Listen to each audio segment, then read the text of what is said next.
사무엘하 12장 20절에서 23절 말씀 교독합니다. 오늘 말씀은 다윗이 금식을 멈추고 다시 일상으로 돌아간 것을 보여주는 것을 내용으로 하고 있습니다.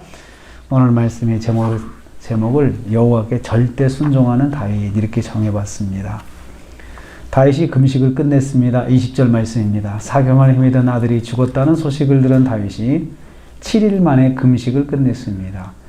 아들을 살리려고 하나님께 매달리며 기도하던 것을 멈추었습니다. 땅에서 일어나 몸을 씻고 기름을 바르고 옷을 갈아입었다고 했습니다. 더 이상 금식하는 자의 모습으로 보이지 않았습니다. 먼저 하나님의 전에 들어가 예배를 드렸습니다.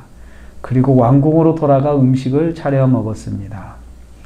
다윗은 자신의 기도에 응답하지 않으신 하나님께 전혀 불만이 없었습니다. 그리고 예배로 화답하였습니다. 하나님께서 응답하신 것에 대해서 자신이 잘 받아들입니다. 아버지 뜻대로 제가 순종하겠습니다. 그것을 예배로 보여줬습니다.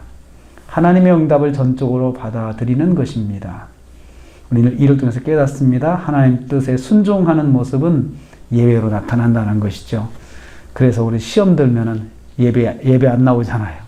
예배 안 드리고 예배도 안 드리는데 순종하는 자는 제일 먼저 예배로 화답을 합니다. 두 번째로 신하들이 놀라서 그 이유를 물었다 했습니다. 21절입니다. 신하들은 이러한 다윗의 행동이 궁금했습니다. 아이가 살았을 때에는 금식하며 울다가 죽은 후에 이렇게 변하는 이유가 궁금하였습니다. 그래서 이렇게 물어봤습니다. 이 일이 어찌 됨이니까? 이렇게 물었습니다. 하나님의 뜻에 철저히 순종하는 다윗의 모습은 주변 사람들을 놀라게 한 것입니다. 다윗이 너무나 철저하게 또 철저한 모습으로 하나님 말씀에 순종하는 모습은 사람들의 상상 이상이었을 것입니다.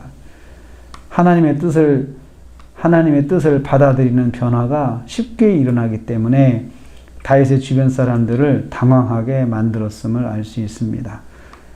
성도가 하나님의 뜻에 쉽게 순종하는 것은 주변 사람들의 놀라움이 될 수도 있습니다.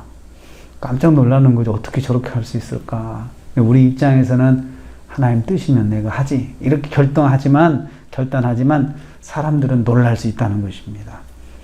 세 번째로 다윗이 여호와께서 하신 일이기 때문이라고 대답을 했습니다. 22절, 23절입니다. 다윗이 대답했습니다. 살았을 때 금식한 것은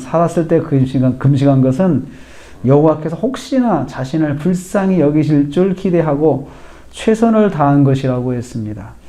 하나님의 자비하심에 호소하면 혹시나 살려주실 줄 알았던 것입니다.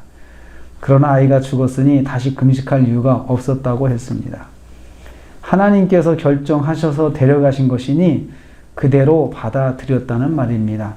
다시 번복할 수 없는 하나님의 뜻임을 알았기 때문입니다. 다윗은 하나님께서 결정하신 것을 절대적으로 받아들였던 것입니다. 거기다 토시 달지 않았어요. 다시 하나님께 매달리지도 않았어요. 하나님께서 하신 것이면 알았습니다. 하나님. 그렇게 다 끝내버렸습니다. 이게 다윗의 참 좋은 영적인 모습입니다. 성도는 하나님의 응답을 절대적으로 받아들여야 됩니다.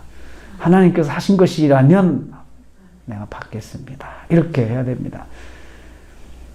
내가 그렇게 울며 기도했는데 하나님 안 들어주시면 어떻게 됩니까? 하고 그걸 가지고 짜증을 내거나 섭섭하다고 하지 말고 하나님 알았습니다. 하나님 뜻이 그러면 제가 순종하지요. 이렇게 대답을 해야 된다는 것입니다. 이를 통해서 한번 질문을 해봅니다. 나는 하나님의 응답을 절대적으로 받아들이고 있는가? 또 하나님의 뜻을 절대적으로 수용하고 있고 순종하고 있는가? 한번 되물어 봅니다. 오늘도 하루를 시작합니다. 절대적으로 하나님께 순종한 다윗의 모습을 우리가 통해서 우리도 오늘 하루를 살면서 하나님 말씀에는 절대 순종이다. 이것이 내 뜻대로 되지 않아도 절대 순종하자.